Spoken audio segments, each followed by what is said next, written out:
السلام عليكم ورحمة الله وبركاته. الحمد لله نحمده ونستعينه ونستغفره ونؤمن به ونتوكل عليه ونعوذ بالله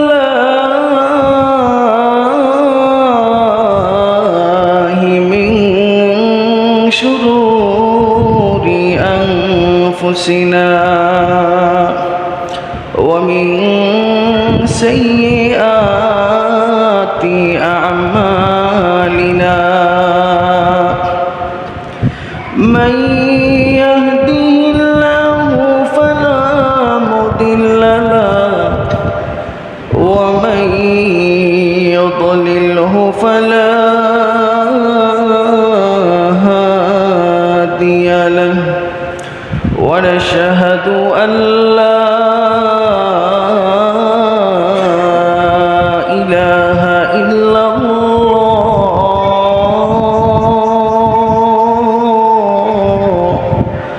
وأشهد أن محمدًا عبده ورسوله أرسله بالحق بشيرا ونذيرا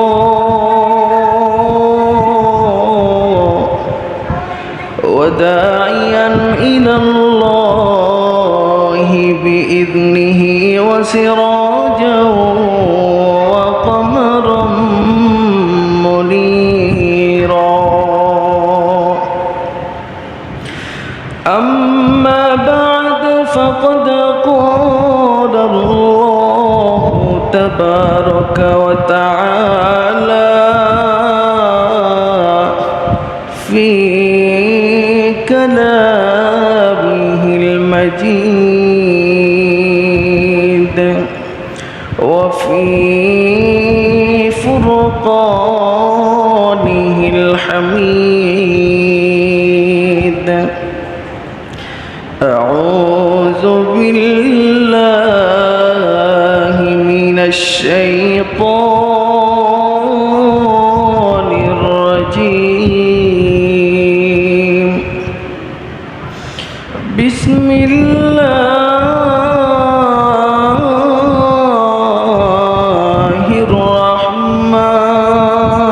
الرحمن الرحيم. قل للمؤمنين يغضوا من أبصارهم ويحفظوا فروجهم ذلك أزكى لهم إن الله خبير بما يصنعون. وقال رسول الله صلى الله عليه وسلم من تركها من مخافتي أبدلته إيمانا يجد حلاوته في قلبه. সবাই মোহাব্বতের সাথে দুরূদ ইব্রাহিম পাঠ করুন। আল্লাহুম্মা সাল্লি আলা মুহাম্মাদিন ওয়া আলা আলি মুহাম্মাদ কামা সাল্লাইতা আলা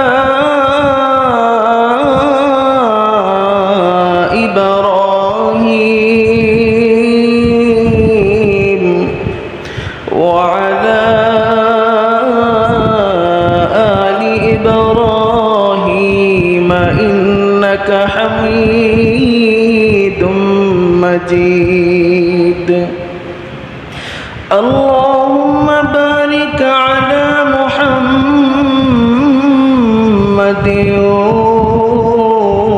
وعلى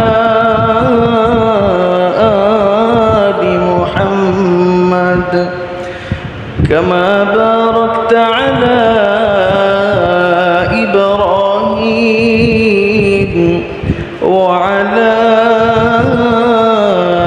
آل إبراهيم إنك حميد مجيد نور عرفان محبت دل میں بھر دونوں عالم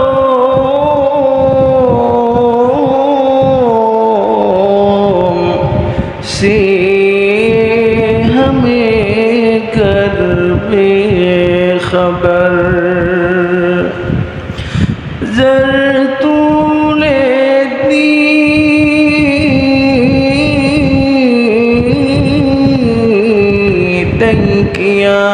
قیامت مثل تو دیکھا نہیں تیری مانند خوبصورت چاند بھی ہوتا نہیں بلغ العلا بکمالہ کشف الدجى بجماله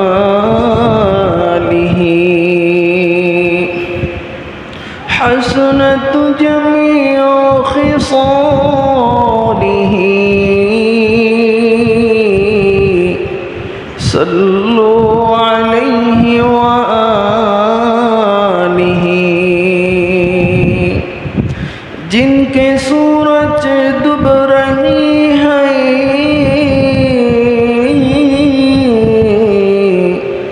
ہم لوگوں کو سامنے روز محشر کیا جواب ہے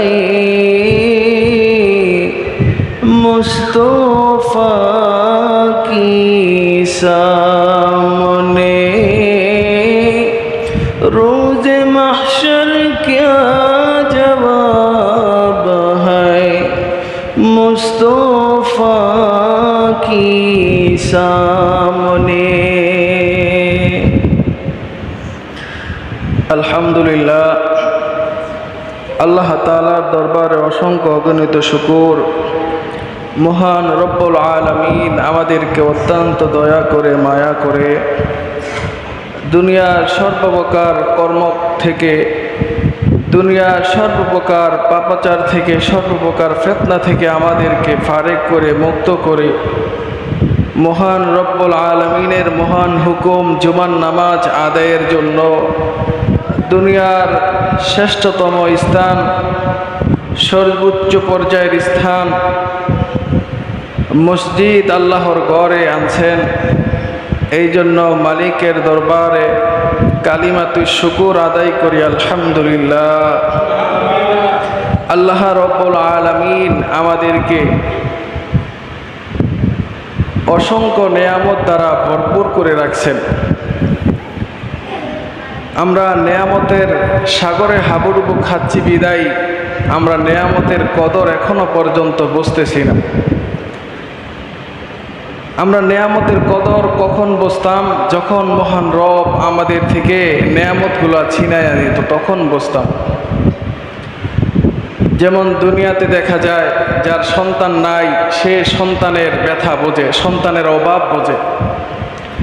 যার জোরের ভাই নাই তার ভাইয়ের অভাব বোঝে, সে ভাইয়ের অভাব বোঝে।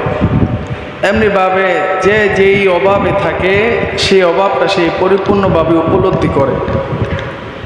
তো আমাদের অবস্থা হলো এমন যে মহান রবের মহা মহা নেয়ামত আমরা ভোগ করতেছি, অসংখ্য নেয়ামতের মাঝে আমরা আছি। এই জন্য মহান রবের পক্ষ থেকে যে নেয়ামত সেই নেয়ামতের কদর আমরা এখনো পর্যন্ত করতে পারতেছি না।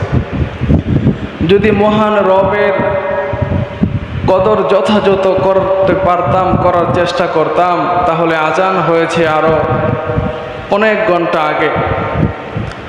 যদি মহান রবের যথাযথ কদর বুঝতাম তাহলে এখনো পর্যন্ত মসজিদ পুরা ভরপুর হয়ে যাইত, মসজিদ যারা লোক পরিপূর্ণ হয়ে যাইত, মুসল্লি দ্বারা মসজিদগুলো পরিপূর্ণ হয়ে যাইত। কিন্তু আমরা এখনো পর্যন্ত মহান রবের যে নেয়ামত, সেই নেয়ামতের কদর আমরা বুঝতেছি না। যেদিন মহান রব আমাদেরকে ডাক দিবেন, আজরাইলকে আমাদের দুয়ারে পাঠাইবেন, ঠিক ওই সময় আমরা ঠিকই নেয়ামতগুলা স্পষ্ট দেখব এবং সেগুলোর অভাব তখন ফিল করব। তো ওই সময় মহান রবের দরবারে একটা সেকেন্ড সময়ের জন্য মানুষ আকুতি মিনতি করতে থাকবে, কিন্তু মহান রব একটা সেকেন্ডও পর্যন্ত সময় দিবে না। মৃত্যু এটা চিরসত্য, দুনিয়াতে যেমনিভাবে আসছি যেতে হবে, এটা একেবারেই সত্য, এটা অস্বীকার করার কোনো সুযোগ নাই। যদি প্রত্যেকটা মুসল্লির দিলে মৃত্যুর ভয় থাকতো তাহলে এখনো পর্যন্ত বাহিরে সময় কাটাইতে পারতো না। কারণ জুমার নামাজের আজান যখন মুসলমানের কানে এসে পৌঁছে, তখন সবার উপর জুমার নামাজ ফরজ হয়ে গেছে। তো আমাদের দিলে যদি মৃত্যুর ভয় থাকতো তাহলে আমরা চিন্তা করতাম যে এখন তো আজানের সুর কানে আইসা পৌঁছাইছে, এখন যদি আমি মারা যাই তাহলে আমার মৃত্যুটা হবে বাহিরে, মসজিদে হবে না। তো আজানটা শোনার সাথে সাথে যদি মসজিদে আইসা পড়তো, যদি মৃত্যু হয়ে যাইতো, তার মৃত্যুটা যাইতো নামাজরত অপেক্ষমান, অর্থাৎ নামাজের জন্য অপেক্ষমান অবস্থায় তার মৃত্যু হইতো। মৃত্যুর ভয় আমাদের দিল থেকে একেবারেই চলে গেছে, এই জন্য এখনো পর্যন্ত মুসল্লিরা মসজিদে আসতে পারতেছে না।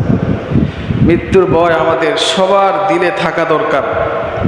মৃত্যুটা যদি আমাদের সুন্দর হয় তাহলে আমাদের পরপারের যে জগৎ, সে জগৎও সুন্দর হবে। তো কিভাবে সুন্দর মৃত্যু পাওয়া যায় এই নিয়ে গত সপ্তাহে ধারাবাহিক আলোচনা চলতেছিল। তো ধারাবাহিকভাবে গত সপ্তাহের পর থেকে এখন আজকের জুমাতে আলোচনা শুরু হবে। তো সুন্দর মৃত্যুর জন্য, হুসনুল খাতিমার জন্য, খাতিমা বিল খায়রের জন্য 10টা আমলের কথা বলা হয়েছিল। তন্মধ্য থেকে একটা আমলের কথা বর্ণনা করা হয়েছিল এবং একটা আমলের কথাই গত সপ্তাহে আলোচনা হয়েছিল। তো এই সপ্তাহেও 2 নাম্বার থেকে আলোচনা হবে, তবে গত সপ্তাহের আলোচনাটা একটু পুনরাবৃত্তি করা হবে।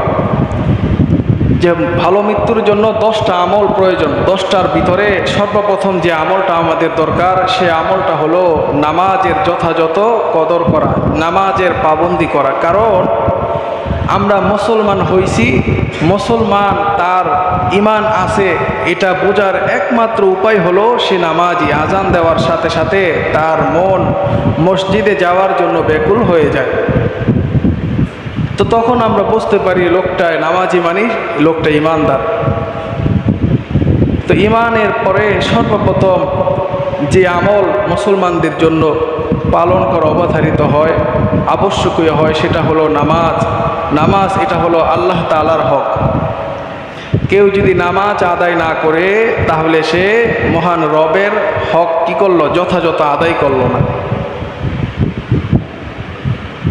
তো নামাজের আলোচনা হয়েছিল। তো আজকে 2 নম্বর যে আলোচনা সেটা করব, সেটা হলো নিজেদের দৃষ্টিকে অবনত করতে হবে। যদি আমরা ভালো মৃত্যু চাই তাহলে অবশ্যই অবশ্যই 1 নম্বরে আমাদের নামাজের পাবন্দি করতে হবে। ইন্না সলাতা তানহা আনিল ফাহশাই ওয়াল মুনকার, যে নামাজ সমস্ত প্রকার পাপাচার থেকে নিজেকে বিলুপ্ত করে। তো যার নামাজ ঠিক তার সব ঠিক। আমার ওস্তাদ মুফতি জামাল উদ্দিন রহমতুল্লাহ আলাই তিনি প্রায় সময় কথাটা বলতো যে যার নামাজ ঠিক তার সব ঠিক, যার নামাজ ঠিক হয়ে গেল তার সম্পূর্ণ ঠিক হয়ে গেল।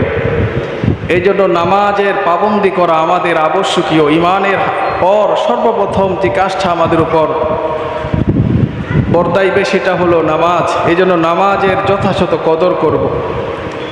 দ্বিতীয়, দৃষ্টিকে আমাদের হেফাজত করতে হবে।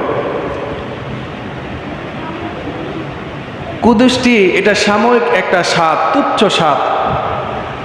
এই কুদৃষ্টির সাময়িক তুচ্ছ স্বাদ থেকে যে নিজেকে বাঁচিয়ে রাখতে পারবো, সে ইমানের স্থায়ী মিষ্টতা তার ভিতরে সে অর্জন করতে পারবো। ইমানের মিষ্টতা তখনই অর্জিত হবে যখন তার দৃষ্টিকে অবনত রাখবে। আল্লাহর হাবিব তিনি হাদিসে কুদসি থেকে বর্ণনা করেন, মান তারাকাহা মিন মাখাফাতি আবদালতুহু ঈমানান ইয়াজিদু হালাওয়াতাহু ফি কলবিহি। যে কেউ যদি তার দৃষ্টিকে হেফাজত করে, তো আল্লাহ তাআলা হাদিসে কুদসির ভিতর বর্ণনা করেন যে আমি তার অন্তরে এমন ঈমান সৃষ্টি করে দিব যার স্বাদ সে এর ভিতরে পাবে। জালালাইন শরীফের মুসান্নেফ হযরত মাওলানা মুফতি জালালউদ্দিন রহমাতুল্লাহি আলাই তিনি তার তাফসিরে জালালাইন শরীফের হাসিয়ার ভিতরে উল্লেখ করেন, কোনো বান্দা যদি সে কুদৃষ্টি থেকে নিজেকে হেফাজত করে, নিজের চোখকে বিরত রাখে, তাহলে এই কুদৃষ্টি দেওয়ার কারণে তার অন্তরে যে স্বাদ পয়দা হইতো, অন্তরে যে মজা পয়দা হইতো, ভালো লাগা সৃষ্টি হইতো, এই ভালো লাগা এবং স্বাদ আল্লাহ তাআলা অন্য কোনো আমলের ভিতরে সৃষ্টি করে দিব, যে আমলটা করার দ্বারা সেই স্বাদ পরিপূর্ণভাবে ভোগ করবে। সুবহানাল্লাহ। কুদৃষ্টি থেকে নিজেকে হেফাজত করা অত্যন্ত জরুরি। আল্লাহ রাব্বুল আলামিন কুদৃষ্টিকে হেফাজত করার জন্য, দৃষ্টিকে হেফাজত করার জন্য নারী এবং পুরুষ উভয়কে পৃথক পৃথকভাবে ওয়াজ করছেন, পৃথক পৃথকভাবে আদেশ করছেন। যে পুরুষ জাতিকে আল্লাহ তাআলা ঘোষণা করেন, কুল্লিল মুমিনিনা ইয়াগুদ্দু মিন আবসারিহিম ওয়া ইয়াহফাযু ফুরুজাহুম যালিকা আযকা লাহুম ইন্নাল্লাহা খাবীরুম বিমা ইয়াসনাউন। যেখানে আল্লাহ তাআলা নবীকে বলেন, হে নবী আপনি মুসলমানদেরকে জানিয়ে দেন তারা যেন তাদের দৃষ্টিকে অবনত রাখে এবং তাদের লজ্জাস্থানকে হেফাজত করে, আর এটাই তাদের জন্য পবিত্রতা। কেননা আল্লাহ তাআলা তারা যা করেন সব কর্মকাণ্ডগুলা আল্লাহ তাআলা জানেন এবং বুঝেন, সব কিছুর ব্যাপারে আল্লাহ তাআলা অবগত। এরপরে আল্লাহ তাআলা নারী জাতিদেরকেও ডাক দিয়া পৃথকভাবে আবার বলেন, ওয়াকুল্লিল মুমিনাতি ইয়াগুদুদনা মিন আবসারিহিন্না ওয়া ইয়াহফাজনা ফুরুজাহুন্না। যে নারী জাতিদেরকেও আল্লাহ তাআলা বলতেছেন যে হে নবী আপনি নারী জাতিদেরকে জানিয়ে দেন তারা যেন তাদের দৃষ্টিকে অবনত রাখে এবং নিজের লজ্জাস্থানকে হেফাজত করে। তো একই কথা আল্লাহ রাব্বুল আলামিন নারীদেরকেও পৃথকভাবে বললেন, পুরুষদেরকেও পৃথকভাবে বললেন। আল্লাহ তাআলা চাইলে সমস্ত মুসলমানদের উপরেও একথা বইলা দিতে পারত, কিন্তু আল্লাহ রাব্বুল আলামিন এখানে নারীদেরকে পৃথকভাবে বললেন, পুরুষদেরকেও পৃথকভাবে বললেন। এটা এই জন্যই বললেন যেন কথাটার ভিতরে মজবুতি আসে। যেমন একটা কাজই আমরা 10 জন লোককে দিলাম, তো 10 জন লোককে আমরা একত্রিত বলছি যে কাজটা এইভাবে এইভাবে, এরপরেও পৃথক পৃথক করে এক একজনকে ডাকদা বলতেছি যে ভাই কাজটা কিন্তু এইভাবেই করতে হবে, এইভাবেই কইরো, মানে কাজটা অনেক গুরুত্বপূর্ণ, এই কাজটা চৌকন্যার সহিত কইরো। এই জন্য পৃথক পৃথকভাবে ডাইকা সবাইকে বুঝাই দেয়, ঠিক না? ঠিক তদ্রূপ আল্লাহ রাব্বুল আলামিন এই কাজটাকে এতটা গুরুত্ব দিয়েছেন যে নারী জাতিদেরকেও পৃথক পৃথকভাবে ওয়াজ করছেন এবং পুরুষ জাতিদেরকেও পৃথক পৃথকভাবে বলছেন, কারণ বিষয়টা অত্যন্ত গুরুত্বপূর্ণ। এই জন্য পৃথক পৃথকভাবে আমাদেরকে আল্লাহ তাআলা এই জন্যই বলছেন যাতে করে আমরা কথাটার প্রতি কী দেই, গুরুত্ব দিই। কারণ এই কুদৃষ্টিটা এটা এত বড় একটা আমল, দৃষ্টিকে হেফাজত করে এটা এত বড় একটা আমল, এটা যদি আমরা না করি তাহলে আমাদের ঈমান দুর্বল হয়ে পড়বে। যেমন কোনো ব্যক্তির জ্বর আসলে, শরীর দুর্বল হইলে কোনো রোগতাপ হইলে তার শরীর একেবারে দুর্বল হয়ে যায়, শরীর একেবারে অকাজ হয়ে যায়, ভালো ভালো খাবার সামনে থাকলেও সেটা খাবার কি থাকে না, ইচ্ছা থাকে না। তদ্রূপ দৃষ্টিকে যদি কেউ হেফাজত না করে তাহলে তার অন্তর দুর্বল হয়ে যায়, আমল করার স্বাদ থাকে না দিলে। মানুষ যেটা চোখে দেখে সেটাই তো করতে চায়, ঠিক না? মানুষ যেটা চোখে দেখে সেটার কল্পনা করে। এই জন্য দেখা যায় যারা অন্ধ লোক তাদের ব্রেন অনেক মজবুত থাকে, তারা একবার দুইবার কোনো একটা কথা শুনলে, কোনো একটা বিষয় শুনলে সেটা অনেক দিন পর্যন্ত মনে রাখতে পারে, কারণ তাদের দৃষ্টিটা তো, তাদের চোখের আলো কম, তারা অনেক কিছু দেখতে পারে না এবং অনুধাবন করতে পারে না, এই জন্য তাদের স্মৃতিশক্তিটা অনেক কঠিন থাকে। ঠিক তদ্রূপ যার দৃষ্টিটা সুন্দর তার অন্তরটাও শক্তিশালী থাকে, তার ঈমানটা মজবুত থাকে। যার দৃষ্টির ভিতরে খারাপই থাকে তার অন্তর দুর্বল হয়ে পড়ে।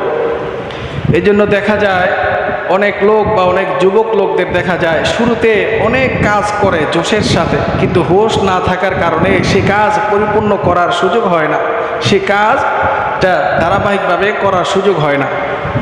যেমন ফজর নামাজ পড়ছে, জোহর আসর পড়তেছে, একদিন দুই দিন নামাজ পড়ছে, মাঝে আবার গায়েব হয়ে যায়, কারণ তার ঈমান দুর্বল হয়ে যায়। তার দৃষ্টিকে অবনত না রাখার কারণে, ইন্টারনেটের ব্যবহার নিয়ন্ত্রণ না থাকার কারণে, নাটক সিনেমা ইত্যাদি দেখার কারণে তার অন্তর দুর্বল হয়ে পড়ে, যার কারণে সে ইবাদত করার সুযোগ পায় না, কারণ তার ঈমান দুর্বল হয়ে পড়ে।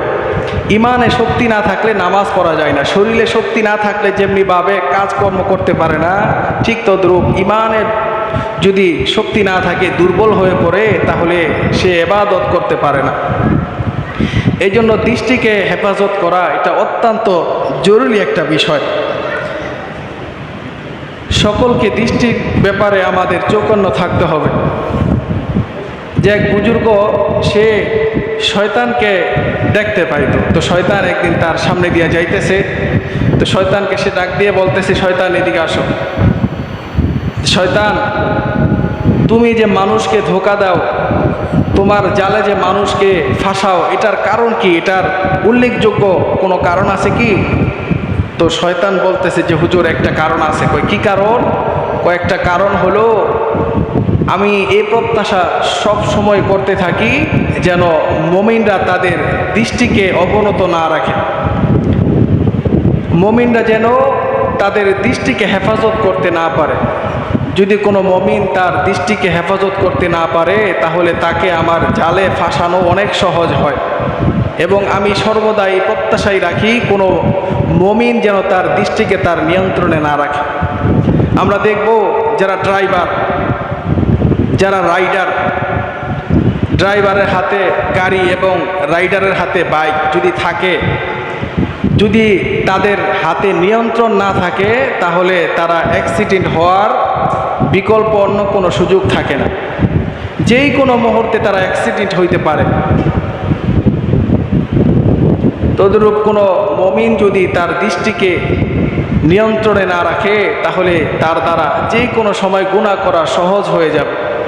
তো শয়তান বলতেছে যে হুজুর, আমি মুমিনকে ধোঁকা দিতে পারি যদি তার দৃষ্টিকে অবনত না রাখে, কারণ আমি আল্লাহর রব্বুল আলামিনের দরবারে শপথ করে আসছি যে মুমিনদেরকে আমি